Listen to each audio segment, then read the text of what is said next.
আমার 250 টাকার তেল লইয়া যায়, আমিও ভয়ে অনেক একটু বেশি লই। আছিলাম ফর্সা হয়ে গেলাম কালা, এই তেল লইবার যায়। বউ তো নাম করে চিনে না, কথা বুঝছেন? বউ হালা বাইতে খেতে দেয় কই ক্যাঠাইটা তেলের লেগা 2 ঘন্টা 2.5 ঘন্টা রুদ্দে বয়া থাকি। এই যে ঠেলতে ঠেলতে যাইতাছি, আল্লাহ জানে পামু কি না।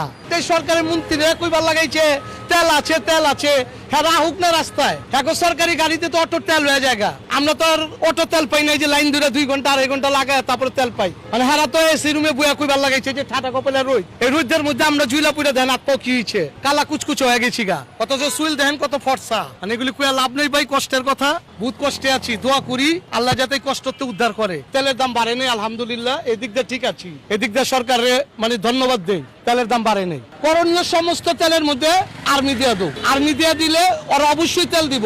অনেক জায়গায় আমরা দেখছি তেল ট্যাঙ্কির ভিতরে তেল আছে, ওরা তেল নেই। ওকে একটা সিন্ডিকেট করছে যে তেলের দাম বাড়বো, ওই তেলগুলো ওরা বাড়ায় বেচবো। এই এতটুকের লেগে হাজার হাজার বাইকার, হাজার হাজার প্রাইভেট কার সবার কষ্ট হইবার লাগাইছে এই সিন্ডিকেটের কারণে।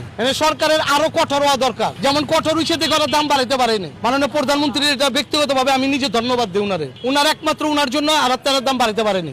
এখন উনি যদি আর একটু কঠোর হয়, প্রত্যেকটা তেলের পাম্পে র্যাব পুলিশ অথবা আর্মি দিয়ে দাও, সমস্ত তেলের পাম্প আগের মতো জামু তেল দিব জামুগা। তখন সবাই লয় 500 টাকা 1000, তখন আগের মতো আবার 200 টাকার তেল লইব। কে অ্যাভেলেবেল তেল আছে, অন মানুষ ভয়ে বেশি তেল লইতাছে, তেল লাগবো না তাও নিবার লাগাইছে। অনেকের তেল লাগে না, আমার 250 টাকার তেল লইয়া যায়, আমিও ভয়ে অনেক একটু বেশি লই। আর কখন যদি তেল নাই হয়ে যায় এই এতটুকুর জন্য অসুবিধা হইতাছে যে 2 ঘন্টা এখানে শেষ। মানে 2 ঘন্টার মধ্যে আমি টিপ মারলে 500 টাকা কামাই পারতাম, মানে আমার এই 500 টাকাতে আমি বঞ্চিত হইছি। মানে এটা দুঃখ কে দেখবো? সরকার দেখবো না বিরোধী দল দেখবো? কে দেখবো? কোন আমগো দুঃখ কে দেখবো?